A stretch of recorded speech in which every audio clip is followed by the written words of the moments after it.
Assalomu alaykum azizlar. Mana oldingi safar shu kitobdan o'qib bergan edim sizlarga. Demak, akademiyani asl mohiyati, ma'nosini endi hozir shu kitobning davomini o'qib turib, demak, Saidjalol aka Bahromov tibbiyot fanlari doktori, professor yozgan kitoblarida yana bir qiziq narsa bor ekan. Balki buni ko'pchilik bilar, eshitgandir. Ba'zi bir eshitmaganlar uchun ma'lumot tariqasida shuni o'qib bermoqchiman. Bu yerda demak, Zardushtiylik dini muqaddas kitobi Avesto to'g'risida yozilgan ekan.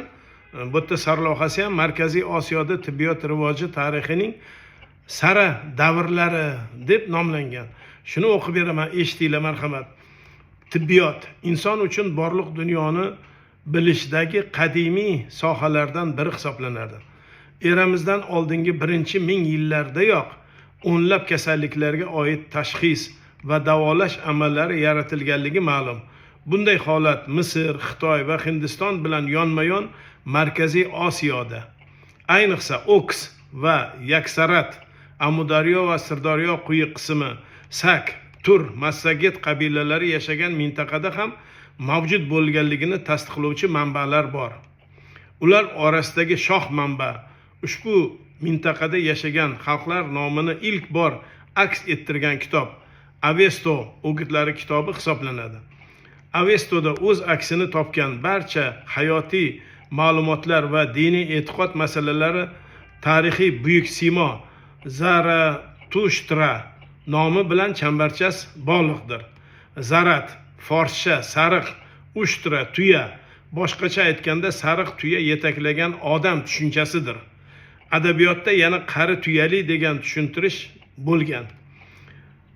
Zaratushtra o'ta iste'dodli shoir, islohiyat sohasi bo'yicha bilimdonligi va faylasufligi bilan boshqalardan ajralib turuvchi olim bo'lgan. Ko'p dinlik, ko'p xudolik hukm surib turgan bir davrda yagona xudoga ishonish jamiyatini yangi taraqqiyot bosqichiga ko'tara oladi deb targ'ibot qilgan. Zaratushtra Turonimizda, aniqrog'i Xorazm yoki Sug'diyonada kohinlar, ruhoniylar oilasida tug'ilib, Spitama urug'iga mansub bo'lgan. Otasining ismi Paurushasp, onasining ismi Dug'dovadir. Zaratushtra eramizdan oldingi 7-6 asrlarda yashab o'tgan deb qayd etiladi. Biroq uning eramizdan oldingi 1000 yillik boshlari va 2000 yillikning ikkinchi yarmida yashagan degan fikrlar ham bor. Avesto asariga kelsak, uning 21 yasht nask, ya'ni kitobidan iborat bo'lganligi ma'lum, lekin uning yasna, visparat, yasht va videvdat kabi qismlarigina bizgacha yetib kelgan. Zaratushtra dastlab o'z yurtida, so'ng qo'shni mamlakatlarda o'z ta'limotini yoyishga harakat qilgan va Prevordida Sharqiy Eron podshosi Kave Vitashap dargohida qo'nim va panoh topgan. Afsus, 77 yoshida fojiali ravishda foniy dunyodan boqiy dunyoga rihlat qilgan. Keyinchalik Zaratushtra ismi Yunonlar tomonidan Astron so'ziga qiyoslanib, yulduz ma'nosida astrolog olim, ta'limoti Zoroastrizm tarafdorlari esa Zoroastriychilar deb atala boshlagan. Zoroastrizm qadimiy Eron dinining asosini tashkil etgan. Eron va Markaziy Osiyo Munavvarnahrning 7-8 asrlarda arablar tomonidan zabt etilishi va bu yerlarga islom dinining kirib kelishi bilan Zardushtiylarning bir qismi Hindistonga qochishadi va ularning avlodlari hozirgacha Zoroastrizmga sodiq bo'lib qolganlar.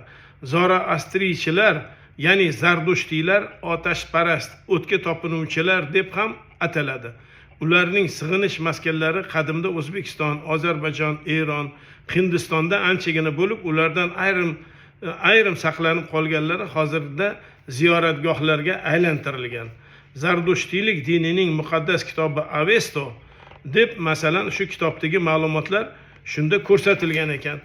endi bu yerda juda ham bir nimalar yozilgan, masalan o'sha yuqorida aytib o'tilgan ma'lumotlar asosida shuni uqtirish mumkinki deb yozyaptilar. Zardushtiylik dinining muqaddas kitobi Avesto o'z zamonasida Markaziy Osiyo tibbiyotining ravnaqi uchun tamal vazifasini o'tay olgan deb ko'rsatilgan. Mana o'sha demak Zardushtiylikning qisman shu Zardushtiylik yuzasidan berilgan ma'lumotni sizlarga o'qib berdim. Rahmat, meni marhamat eshitib bir mulohaza qilasizlar.